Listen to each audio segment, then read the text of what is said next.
안녕하세요. 대방고시학원에서 식품위생을 강의하고 있는 장미입니다.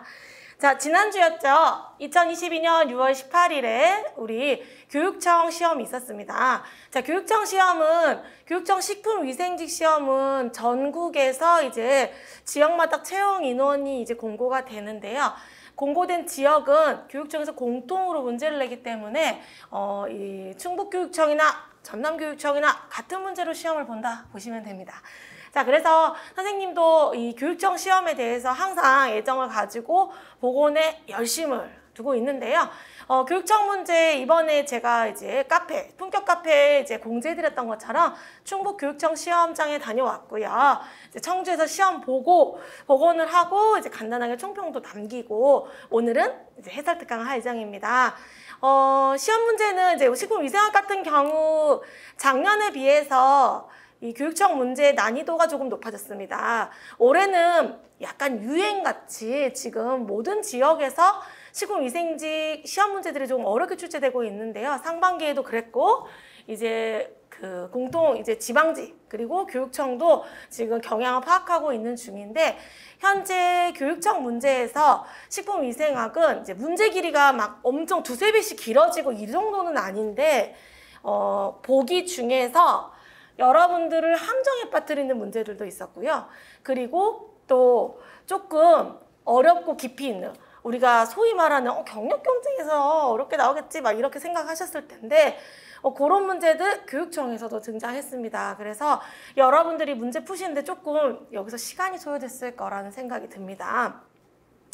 자, 그래서 이제 해설 특강에 이제 본격적으로 문제를 살펴보기 전에 전반적인 난이도를 선생님 어떻나요? 라고 가장 궁금하시잖아요. 근데 제가 생각했을 때 중에서 중상 정도의 난이도다라고 생각을 합니다. 거기에는 여러 가지 요소들이 작용을 하고 있는데요. 늘 말해왔던 것처럼 문제의 길이가 단답형이 아니라 길어지면 우선 읽는데 시간이 소요되죠. 이게 한 문제만 길어지는 게 아니라 20문제가 길어지고 전공 40문제가 길어지게 되면 전공에서 쓸 수 있는 시간들이 우리가 세웠던 작전보다 한 1.5배에서 2배까지 길어지다 보면 이제 앞에 공통과목 푸는 시간이 좀 줄어들게 되고 또 공통과목을 제가 이제 소문을 들어보니 국어가 좀 어려웠다라고 들었는데 이제 국어에서 또 어렵다 보면 여기를 열심히 풀고 영어 해석하고 다시 돌아와서 전공 과목에서 한 번 더 컨펌을 하게 되면 혹시 왜냐하면 전공을 먼저 풀었다면 내가 실수했던 부분을 교정할 수 있었을 텐데 그 시간이 부족했다면 또 실수가 나오지 않았을까 이렇게 생각합니다. 그래서 난이도가 중에서 중상으로 올라가는 겁니다. 그리고 이제 합격 커트도 작년에 비해서 조금 낮아지지 않을까 이렇게 예상을 하고 있습니다. 자, 주말 동안 선생님의 이제 가답안이나 좀 더 자세한 총평을 기다렸을 것 같은데요. 제가 올해 이제 6월 18일 시험에서 이제 부산 우리 시기직도 많이 채용을 하고 다른 직렬들도 조금 욕심을 냈어요. 그래서 복원에 있어서 많은 수집을 좀 했거든요. 그래서 지금 주말에 다른 지역들도 어떤 문제가 나왔는지 좀 경향을 파악하느라고 아마 카페에는 지금 답안을 올리지 못했는데 우선 해설특강 촬영하고 그리고 선생님이 총평이나 그리고 또 카페에서 좀 보기 쉽게 가답안 같은 것들을 선생님이 올려주도록 할게요. 제가 이 문제를 복원하면서 위생에서 이제 조금 고민됐던 부분들을 잘 기록해 와야 되는데 왜냐면 이제 고민이 됐던 보기들은 잘 기억하고 기록해야 할 수 있어야만 정확한 답을 찾아낼 텐데 그런 부분들을 이제 현재 제가 이제 기억에 의존해서 복원하는 문제들이고 때문에 여러분들이 보시기에 나중에 최종 합격자 발표했을 때 답이 달라질 수 있음을 꼭 기억해 주세요. 알겠죠? 제가 정답이다 이거 아닙니다.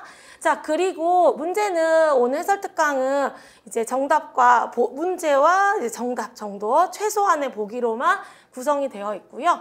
이제 이 내용에 지금 복원은 제가 한 80에서 90% 거의 다 한 100% 가까이 맞췄거든요. 이거는 제가 이제 기출예상 문제풀이 할 때 여러분들에게 모두 다 이제 전체 풀 공개하도록 하겠습니다. 자, 그러면 우리 이제 본격적으로 이제 각 단원별로 어떤 문제들이 나왔는지 살펴보도록 하겠습니다. 자, 법규 문제는 출제되지 않았고요. 두 번째 이제 식품과 미생물은 보통 이제 3문제에서 4문제가 출제되는 영역인데 여기 식품과 음용수를 매개로해서 전파되는 바이러스를 찾으라고 하는 문제가 나왔는데 요거를 바이러스 식중독 애들도 보기에 있고 간염 바이러스도 있어가지고 제가 얘를 어디다 놓을까 하다가 우선 그냥 바이러스 특징으로 2단원에 놔둔 거지 얘는 어디든 이제 바뀔 수 있습니다. 방사선 조사에 대한 문제 나왔고요. 그 다음에 우리 지표균인 장구균 나왔습니다. 자, 세균 및 바이러스성 식중독 같은 경우에는 4문제가 출제됐는데요. 자, 장출혈성 대장균 지금 보시면은 아마 1번 문제로 나왔거든요. 선생님은 A형이었거든요. 근데 이제 1번 문제로 출제가 됐는데 아마 조금 당황하지 않았을까 이렇게 생각을 합니다. 원론적인 내용, 가장 기본적인 내용을 잘 살펴봤으면 맞았을 것 같다라고도 생각을 합니다. 이 장출혈성 대장균은 같은 시험날이었죠. 부산에서도 출제가 됐습니다. 자, 리스테리아균 문제 나왔고요. 세레우스 식중독과 알레르기성 식중독 출제됐거든요. 알레르기성 식중독은 부산에서도 출제가 됐어요. 이것도 교육청 시험과 부산 지역, 제가 지금 조금 수집을 조금 많이 한 지역이 부산 지역하고 그다음에 충북 시기직 좀 제가 이제 많이 아이들하고 지금 대화를 하고 있는데 보니까 두 지역에서도 이렇게 같은 주제로 시험이 나왔더라고요. 자연독 식중독 같은 경우에는 설사성 폐독 나왔고요. 유전자 변형식품 우리 안전성과 관련된 조항이 나왔고 페니실린 황병미도 너무 쉬운 문제였죠. 이거 여러분들 뭐 다 맞췄을 거라고 생각합니다. 화학적 식중독 같은 경우 3문제가 출제됐고 PLS의 일률 기준이 나왔어요. 여러분들 이거는 우리 눈 감고도 풀 수 있죠. 바로 0.1초짜리 문제잖아요. 근데 이 문제랑 아주 똑같이 우리 0.01을 고르는 문제였잖아요. 근데 충청북도 시기직도 똑같이 정말 0.01을 고르는 문제가 나와서 이거 문제를 공유하시나라고 생각이 들 만큼 아예 똑같은 문제가 나왔습니다. 그래서 0.01 나왔고요. 이제 교육청 문제에서 수능 문제에서 여러분들이 조금은 시간을 소요했겠다 생각하지만 맞췄을 거라고 저는 생각을 하고 있고 그 다음에 제조 및 조리 과정에 생성되는 물질 요거 문제 아주 유사한 문제가 최근에 있었거든요. 근데 그거 지역을 지금 못 보고 왔어요. 아주 유사한 문제 있었어요. 그리고 법정 감염병 나왔는데 법정 감염병은 2급이 나왔는데 부산도 2급이 나왔습니다. 충청북도 3급이 나왔습니다. 이번에 법정 감염병이 또 짠 듯이 모든 여러 지역에서 또 역시 출제가 됐는데 다 맞췄을 거라고 생각하고요. 기생충 문제, 광절 12조축이 나왔는데 여기에서 지금 학생들이 지금 실수한 친구 있지 않을까 지금 생각하는데 문제 보면 설명해 드릴게요. 자, 해썹에서는 우리 한계 기준을 설정하는 것과 관련된 문제가 출제됐고 그리고 우리 위해 분석 있죠. 특히 위해 평가와 관련된데요. 보시면 여기도 부산도 나왔었고 이 위험성을 결정하는 부분이 이제 2번째 단계에 대해서 시험이 나왔습니다. 그리고 이제 식품위생검사에서는 독성 시험이 나왔거든요. 특수독성, 일반 독성 중에 부산이나 충북도 전부 다 독성 시험이 나왔습니다. 제가 꼭 그 지역만 보려고 한 건 아닌데 다른 지역도 궁금합니다. 이러니까 다 알고 싶어요, 사실은. 근데 진짜 여러분들이 혹시 이제 이걸 보고 있는 다른 지역들 친구들 있으면 기억나는 거를 최대한 많이 복원을 좀 도와주세요. 우리 대방고시 학원에 오셔도 복원할 수 있고 카페에 오셔도 복원할 수 있거든요. 그래야 선생님이 더 많이 여러분들에게 도움을 줄 수 있습니다. 자, 그리고 세척제와 소독제 문제가 아마 어렵게 출제되지 않았을까 이렇게 생각을 합니다. 이 세척제 문제는 제가 어제 총평에도 간단히 남겼는데요. 이 세척제 문제가 부산과 충북에도 다 나왔습니다. 그래서 세척제 문제를 제가 다 어떤 내용인지를 살펴봤는데 교육청이 가장 어렵게 나왔습니다.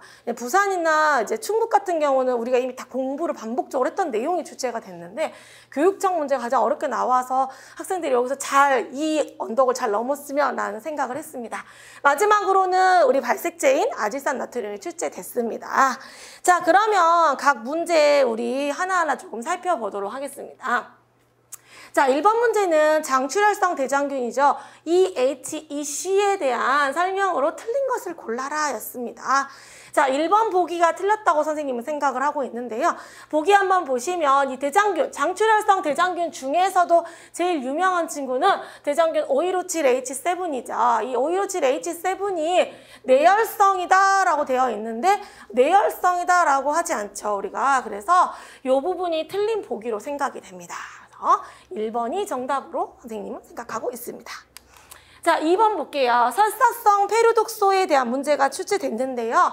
자, 2번이 정답으로 봅니다. 왜냐하면 틀린 내용인데 생성된 독소가 가열이나 일반 조리법으로 쉽게 제거될 수 있다라는 조항이 있었거든요, 보기가. 그래서 이거 틀렸다고 생각을 합니다. 근데 이 문제에서 여러분들은 아마 이제 시험 응시자들은 답만 체크를 하고 넘어가니까. 하는데 선생님은 이제 가르쳐야 되잖아요, 계속.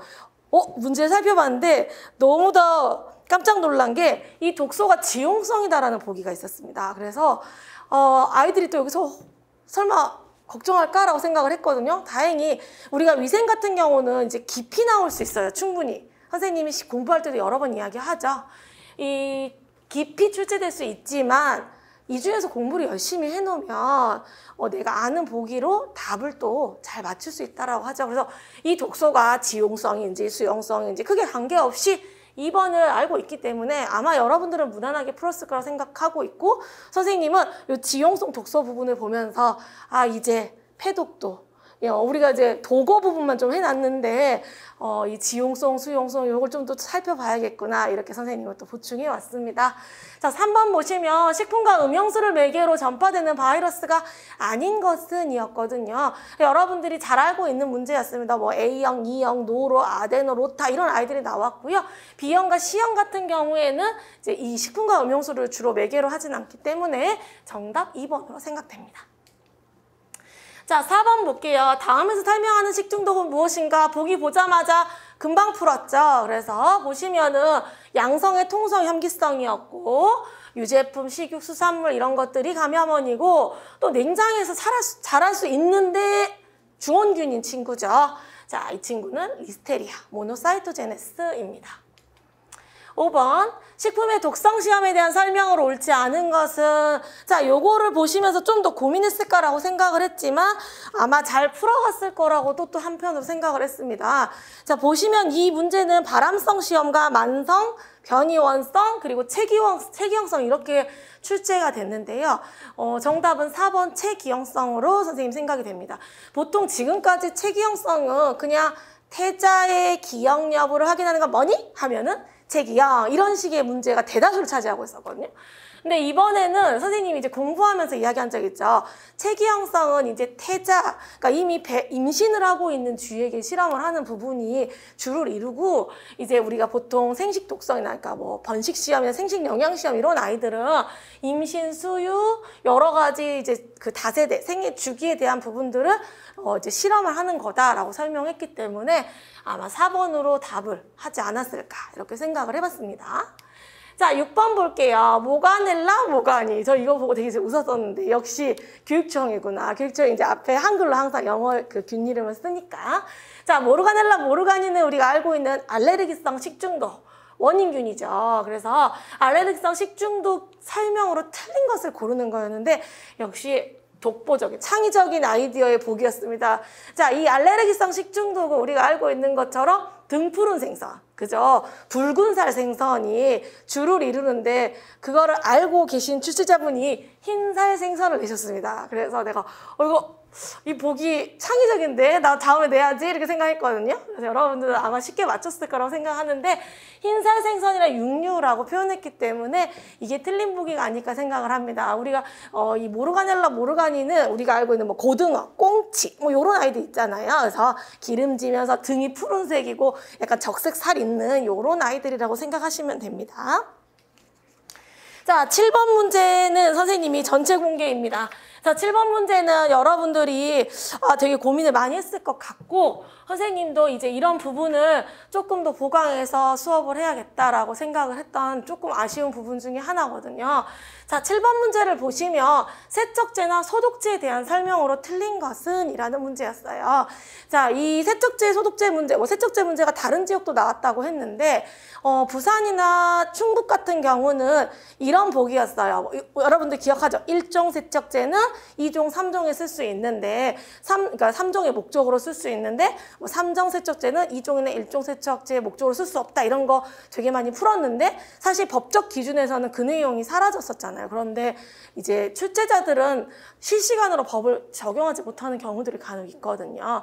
그래서 아마 책을 보고 출제하신 것 같은데 그런 식의 내용, 근데 우리가 이미 뭐 여러 가지 뭐 문제풀이에서 많이 연습을 해서 제가 봤을 때 충북이나 부산은 안 틀렸다고 생각을 하거든요. 근데 이제 교육청이 가장 어렵게 출제됐습니다. 세척제와 소독제를 섞어서 출제를 했고요. 1번은 너무 잘 알고 있죠. 채소, 과일은 우리가 일종 세척제를 사용해야 된다라는 거. 그 다음에 이제 2번 같은 경우도 4급 암모늄염 하면 우리 누구 생각해야 돼요? 역성비누 생각해야겠죠. 이게 소독제가 나왔습니다. 그래서 역성비누 같은 경우는 연수와 경수 이야기를 선생님이 해준 적이 있어요. 그래서 경수의 영향을 받겠죠. 그 다음에 산성세제는 무기물로 형성된 때를 제거하는 데 효과적이다라는, 자, 산성세제에서 이제 당황했을 것 같아요. 3, 4번에서 조금 고민을 했을 것 같아서 여러분들의 의견을 또 구하고 싶은데, 여기서 산성세제는 어떤 거냐면 우리가 염산, 질산, 황산 이런 산 있잖아요. 이 산성세제라고 생각을 하시면 됩니다. 그래서 이 산성세제는 이런 무기물로 형성된 때 또는 무기 염류의 침착을 제거하는 데 사용한다라고 알려져 있어요. 그래서 이런 산성세제는 이런 이 무기물로 된 때를 제거하는 데 효과적이고요. 4번이 틀린 보기로 선생님 생각이 됩니다. 그래서 이 산성세제들은요, 이 계면 활성 능력이 떨어지잖아요. 산이니까 그냥. 그래서 계면 활성 능력을 가지고 있는 우리 비누 같은 아이들 있죠. 이런 아이들은 이제 섞어서 쓴다라는 표현들이 있거든요. 근데 이제 여기에서는 염소계 살균 소독제와 이 살균 소독제는 효과를 높이기 위해 산성세제와 함께 쓴다라고 되어 있잖아요. 여기는 그래서 4번이 틀린다라고 생각을 합니다. 염소계 살균 소독제 하면 우리가 예를 들어 락스 같은 거 생각할 수 있죠. 염소계는 우리 배웠잖아요. 차염수와 나트륨 같은 이런 것들은 이제 산성세제와 함께 사용하면 안 됩니다. 자, 그래서 이렇게 하게 되면 산성세제 효과가 떨어진다라고 알려져 있어요. 그래서 4번이 이제 틀린 보기로 생각이 됩니다. 그 다음에 8번 볼게요. 방사선 조사 처리에 대한 설명으로 옳은 것은 입니다. 자, 정답은 식품에 사용할 수 있는 방사선으로는 코발트 60의 감마선과 전자선이 있다. 이 보기가 정답으로 생각이 됩니다. 근데 이제 이 방사선 문제에서는 선생님이 1번 보기를 학생들이 왠지 실수한 친구가 있지 않을까. 제가 풀면서 이거 애들이 이거 걸려 넘어지면 안 되는데, 제가 맨날 이렇게 모의고사 할 때 애들이 이제 요즘엔 피드백도 선생님 저 안 걸려 넘어졌어 이렇게 말하거든요.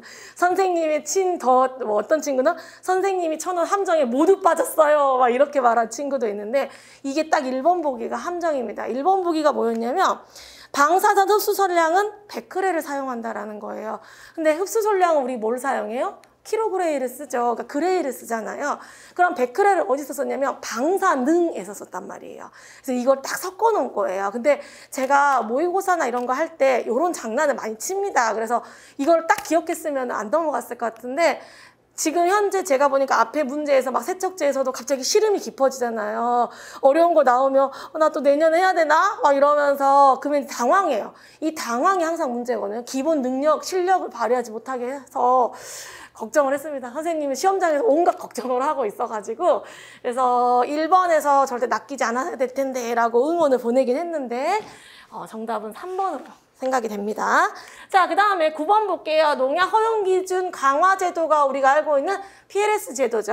자, 이 PLS 제도는 사용 기준이 정해져 있지 않고 잔류 허용 기준이 없는 농약에 대해서는 일률 기준을 적용하게 되는데, 그 기준은 0.01 ppm이었죠. 자, 풀었을 거라고 생각합니다. 10번. 식품의 제조, 조리, 가공 과정에서 생성되지 않는 물질은, 요거 아마 상반기에 나왔던 것 같은데 본 적 있죠? 뭐냐면 뭐 벤조필에 우리가 지금 화학특식 중독에서 그 파트, 우리 제조 및 조리, 또 물소독 과정, 저장 과정에서 생성되는 유독물질, 여기에서 없는 애들 찾으면 돼요. 자, 그래서 정답은 폴리어마 비페니 PCB 아닙니다. 그래서 1번이 정답이에요. 자, 11번 갑니다. 다음에서 설명하는 균주는 무엇인가? 여러분들 쉽게 풀었죠? 그람 양성구균이고요. 그렇죠? 분명 오염 지표균입니다. 그럼 우리가 대장균군, 대장균, 장구균 생각하고 있자. 네. 여기서 동결에 대한 저항성이 강하고 내가 장구균이 답이다라고 지금 정확히 어필하고 있어요. 그 다음에 그람 양성구균이고 장관 내에 존재하는 친구는 엔테로코커스 페칼리스입니다. 12번 갑니다. 자, 12번 문제는 광절 12조충에 대한 설명으로 옳지 않은 것은입니다. 여러분들 이 문제 풀어보셨죠? 1번에 작은 난원형으로 민촌충이라고도 한다라고 했잖아요. 난원형 할 때 약간 당황했죠. 난원형? 했는데 자, 민촌충에서 바로 그 써야 돼요. 그죠? 민촌충은 누구예요?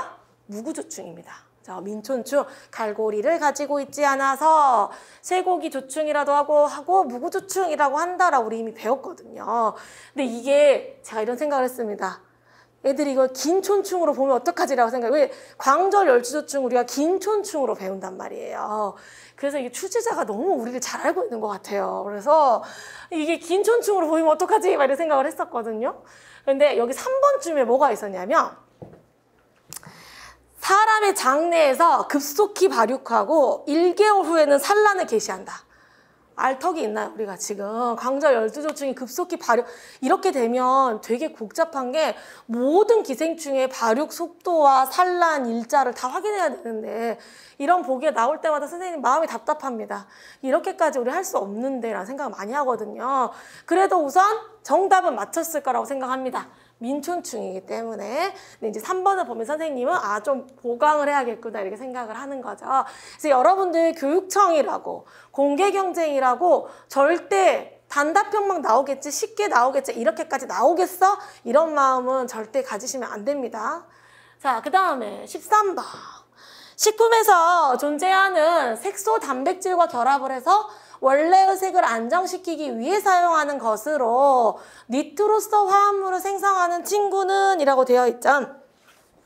자, 이거는 우리가 앞쪽을 딱 읽어보면은 뭐냐면은 우리가 발색제에 대한 설명이죠. 그래서 색깔이 이제 고정시키는 부분이거든요. 그래서 아지산 나트륨 이렇게 보면 됩니다. 그래서 뭐 이것도 역시 저는 우선 첨가물에 집어넣어 놨거든요. 근데 뭐 화학적 식중독 파트에서 니트로사민이나 뭐 이런 것들하고도 연결되어 있고요. 그래서 이렇게 여러 파트에 들어있는 거죠. 정답은 쉽게 찾으셨을 거라고 생각합니다. 원리를 다 알고 있으니까. 자, 14번 볼게요. 유전자 변형식품의 안전성을 평가하는 항목이 아닌 것은 입니다. 정답은 3번으로 생각됩니다. 미생물의 오염 수준 아닌 것 같습니다. 맞죠? 자, 그럼 1, 2, 4에 뭐 있는지 약간 궁금하잖아요. 다 보여주진 않아도 살짝 읽어줍니다. 제가 유전자 산물의 독성, 또 알레르기 유발 가능성, 영양 성분의 변화 이런 것도 있어요. 이런 거 다 배운 내용이죠? 근데 이제 안전성을 평가할 때 미생물 오염 수준 틀린 보기입니다. 자, 15번 갈게요. 자, 15번이 이제 고민했을 거라고 했던 문제, 수은입니다. 수은은 선생님이 쭉 이렇게 위생직 가르치다 보니까 한 2년에 한 번 정도 우리를 힘들게 하는 것 같습니다. 어쩔 때는 경력 경쟁에서 힘들게 하고, 이렇게 어쩔 때는 교육청에서 힘들게 하고. 자, 수은에 대한 문제인데 틀린 것을 고르는 문제였어요. 보시면 1번, 유기수는 중추신경계 장애를 준다. 배운 내용이죠. 그래서 1번 맞는데 하고 딱 제꼈을 것 같아요. 니은, 무기수는 유기수은보다 독성이 높다. 이것도 역시 배운 내용이죠. 당연히 틀린 내용이었어요. 유기수은이 독성이 더 높다라고 배웠습니다. 그래서 니은은 틀린 보기 맞다라고 생각했죠. 자, 디귿에서 이제 당황했을 거라고 생각합니다. 무기수은은 장강은 수율이 높고 표적장기가 신장이다라고 나왔거든요. 근데 이제 표적장기는 그쵸, 우리가 무기수은의 표적장기까지는 우리가 자세히 공부하지 않았기 때문에 사실 선생님은 알고는 있었는데 이게 신장이 맞아요. 근데 이게 우리가 카드뮴에서 신장을 정확히 이제 그건 이미 기출된 내용이기도 하니까 열심히 배우잖아. 단백뇨까지 외운단 말이에요. 근데 여기 수은에서 너무 혼동을 줄 것 같아서 무기수은 부분까지 하질 않았어요. 우리가 보통 수은에서는 유기수은에 포커스 맞춰져 있어요. 식품에서 존재하는 형태, 이게 식품으로 들어가는 우리가 알고 있는 다랑어나 물고기에 침투하는 형태가 환경에서 배출된 무기수은이 물속으로 통해서 유기 형태로 만져져서 침투력이 강해지면서 물고기로 들어간다고 선생님이 설명해 줬잖아요. 그러다 보니까 이렇게 하지 않았는데 와, 이게 디귿이 나왔구나 라고 생각을 했거든요. 근데 리을을 보세요. 근데 리을을 보시면 리을이 우리가 배운 내용입니다. 그렇기 때문에 여러분이 근데 보기가 니은 디귿, 뭐 이렇게 있었으면은 이건 진짜 많은 학생들이 틀렸을 텐데 걱정을 했을 텐데 다행히 보기는 2개씩만 있었어요. 그래서 니은 리을이 답이 될 거라고 생각을 그렇게 맞춰가야 된다. 맞춰갔으면 좋겠다 이렇게 생각을 했거든요. 유기수는 환경 중에 주로 분포하고 무기수는 어패류 등 동물식품에 주로 존재한다라고 돼 있는데 이 부분이 틀렸죠. 우리가 보통 환경 중에 나오는 형태는 무기수은의 형태인데 이게 이제 유기수은으로 바뀌면서 어패류 등에 이제 존재 들어간다라고 선생님이 기작을 설명을 해줬기 때문에 여기서 틀렸다라고 생각하고 니은, 리을로 나가야 됩니다. 그래서 수은 부분은 생각보다 우리가 자세히 공부를 해뒀어요. 뭐 다시 탈 메틸레이션 되고 어디서 들어가고 어디 중추신경계 어디로 가 이거 다 공부를 했는데도 또 무기수은으로 이렇게 이런 내용이 또 출제가 돼서 걱정을 했지만 우리 학생들 니은, 리을을 잘 찾았을 거라고 생각합니다. 15번 봅니다. 바실러스 세레우스 식중독에 대한 설명으로 틀린 거. 자, 세레우스는 우리가 설사형과 구토형으로 구분되어 있고 각각의 특징을 잘 공부해야 되고 선생님이 올해도 말한 적 있어요. 세레우스는 단독 문제 출제될 수 있다라고 했었거든요. 자, 교육청에서 출제가 됐고요. 설사형은 주로 식품 내 생성되는 독소가 원인이다라고 되어 있는데 틀렸죠. 자, 설사 형태 같은 경우는 우리가 생체 내 감염형 또는 감염 독소 형태여서 이 식품 내에 생성되는 독소, 식품에 생성되는 독소형 식중독과 달랐어요. 그래서 이렇게 말하려면 구토형은 주로 식품 내에서 생성된 독소가 원인이다 하면은 맞지만 설사형은 아니었죠. 그래서 정답은 2번이다 이렇게 보시면 됩니다. 자, 17번 한번 볼게요. 자, 17번 여러분들 아주 길게 써져 있지만 요 앞쪽을 딱 보면은 누구죠? 2급 법정 감염병입니다. 자, 법정 감염병 역시 수업 시간에 선생님이 말했었죠. 다음 중 2급 법정 감염병이 아닌 것은 이렇게 나올 수도 있지만 다음 중 2급 법정 감염병에 대한 정의만 쫙 설명해 놓고 여기 해당하는 건 이렇게 물어볼 수 있다라고 했었죠. 근데 올해 시험에는 전부 다 이렇게 설명하는 형태로 나왔습니다. 그래서 여러분들이 내 생각은 이미 다 2급을 여기다 밑에다가 써라고 하면 다 쓸 만큼 외웠잖아요. 우리가 잘 찾았을 거라고 생각하는데 이렇게 전파 가능성 고려해서 24시간 내에 신고하고 격리가 필요한 감염병. 왠지 코로나가 2급으로 가서 2급이 나온 게 아닌가 나 혼자 생각을 했습니다. 근데 여러분이 여기까지 우리 교재에서 배웠죠? 뒷부분 보고 혹시 당황한 친구 있을까 혹시 생각을 했었는데 아닐 거라고 생각합니다. 급하니까. 근데 이 뒷부분의 내용은 어떤 내용이냐면요. 우리가 감염병에 대한 법률, 그러니까 우리가 그 법제처에 법률에 들어가면 감염병과 관련된 법률이 있어요. 거기에는 이 뒷부분이 써져 있어요. 선생님은 이제 법령을 자주 보고 이 감염병 포털 보고 진짜 법도 맞는지 같이 보다 보니까 이 내용을 자주 봤는데 여러분들 중에는 처음 본 친구도 있다고 생각을 해요. 근데 뒤에는 그냥 길게 읽는 시간을 뺏는다고 생각하면 돼요. 그래서 다만 뭐 갑작스러운 국내 유행이 또는 유행이 예견돼서 긴급 예방 관리가 필요해서 질병관리청장이 보건복지부와 협의해서 지정하는 감염병을 포함한다. 뭐 이런 내용이 이제 그 법령에 단서로 이렇게 써져 있어요. 실제로. 그래서 그 별로 신경 안 써도 되는 내용이고 앞부분을 봤을 때 2급이기 때문에 세균성이지 장출혈성 대장균 감염증 하면 정답입니다.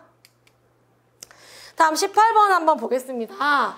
식품의 위해 평가에서 위해 요소가 인체에 미치는 영향에 대한 용량 반응 평가 및 무독성량과 일일 섭취 허용량을 설정하는 과정이라고 되어 있는데 이거 진짜 많이 풀었었죠? 그리고 선생님이 우리가 이미 상반기에서도 위해 평가의 순서대로 나열한 것은 이런 것도 출제가 됐고 이것도 너무 열심히 공부해 두셔서 아마 쉽게 풀었을 거라고 생각을 합니다. 그래서 인체에 미치는 영향에 대한 용량 반응 평가 또 일일 섭취 허용량을 설정하는 단계는 위험성 결정 단계다 이렇게 가주시면 됩니다.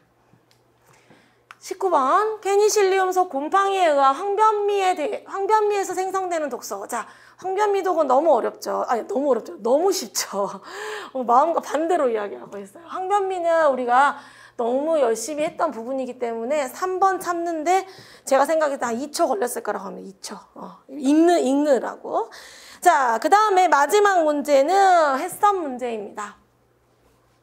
안전관리 인증 기준의 7원칙 중 한 개 기준 설정에 해당하지 않는 것은? 이라는 문제였거든요. 그래서 우리가 보통 한 개 기준에 대한 문제는 뭐 한 개 기준이 몇 번째 원칙이냐 뭐 이렇게 나오기도 하고, 또는 한 개 기준에서 우리가 쓸 수 있는 뭐 기준치로 쓸 수 있는 게 뭐냐 뭐 이렇게 나오기도 하잖아요. 그런데 이번엔 조금 다른 형태로 나왔고요. 2번을 한번 볼까요? 심각성과 발생 가능성을 평가해서 위의 요소를 결정한다라고 되어 있잖아요. 이 내용은 어떤 거예요? 우리가 알고 있는 위의 요소 분석에 대한 내용이라고 보입니다. 그래서 정답으로 생각이 되고요. 다른 것들은 이런 내용이 있었어요. 뭐 법적 조건을 충족하도록 설정을 하라. 뭐 또는 유관 관찰 간단한 측정. 이거 우리가 알고 있는 내용이고, 또 모니터링 결과 적합 부적합 판단할 수 있게 뭐 계량화해야 된다. 명확해 이런 내용들이 있었어요. 그래서 2번이 정답으로 보입니다. 자, 20번까지 우선 선생님이 식품위생학 이제 해설을 마쳤는데요. 여러분들 이제 그 답을 한번 맞춰보시고요. 또 혹시 이제 해설 특강을 보면서 내가 생각했을 때는, 왜냐면 선생님도 지금 오늘 아침에 다시 보면서 이게 맞아, 와, 이 내용 있었지 막 계속 생각을 하고, 너무 이제 하루에 많은 일들이 일어나고 제가 욕심부려서 막 부산도 보고 충북도 보고 막 이랬더니 또 많은 친구들을 해주고 싶어서, 그래서 제가 이제 우선 토요일에 내가 생각했던 대로 우선 이야기를 해보자. 또 학생들이 아니라고 하면은 또 학생들하고 디스커션 해보자라고 생각하고 있거든요. 그래서 보시고 혹시 궁금한 점이나 내가 풀었을 때 이런 내용도 있었던 것 같다라는 거 있으시면 언제든 카페나 학원에 이제 Q&A 남겨주시고요. 이 영상을 마치기 전에 꼭 다시 한번 이야기하고 싶은 거는, 여러분들 그 시험을 준비하실 때 당연히 작년 기출문제, 재작년 기출문제, 몇 년도치의 기출문제를 살펴보게 돼 있습니다. 근데 그 기출문제들을 보면서 시험이 어렵지 않네, 풀만하네 이렇게 생각을 하고 공부에 대해서 마음을 편하게 가지시면 안 됩니다. 내가 보는 그전에는 쉽게 나왔을지라도 내가 보는 해에는 어렵게 출제될 수 있는 가능성이 충분히 있기 때문에 여러분들이 공부하실 때는 깊고 자세하게 공부하는 것이 내가 합격으로 빨리 갈 수 있는, 지금은 고되고 힘들지만 내가 정작 시험장에서 판단을 정확히 할 수 있는 분명히 밑거름이 될 수가 있습니다. 그렇기 때문에 우리 교육청 준비하시는 분들, 또 지방직 준비하시는 분들, 선생님 잔소리라고 생각하시지 마시고 꼭 나는 경력 경쟁 아니니까 이렇게 생각하시지 마시고 선생님이랑 같이 공부하는 대로 깊이 있고 난이도 있게 꼼꼼히 자세히 공부해 두셔야 됩니다. 이렇게 하셔서 꼭 어려운 시험일수록 내가 더 강자로 나서서 내가 공통과목과 전공을 합쳤을 때 내가 상위권으로 합격을 할 수 있는 이런 토대를 마련할 수 있었으면 좋겠습니다. 자, 시험이 어려우면 선생님이 잔소리가 길어지는 법입니다. 자, 오늘 지난주였던 6월 18일 교육청 식품위생직 해설 강의, 식품위생학 해설 강의를 마치도록 하겠습니다.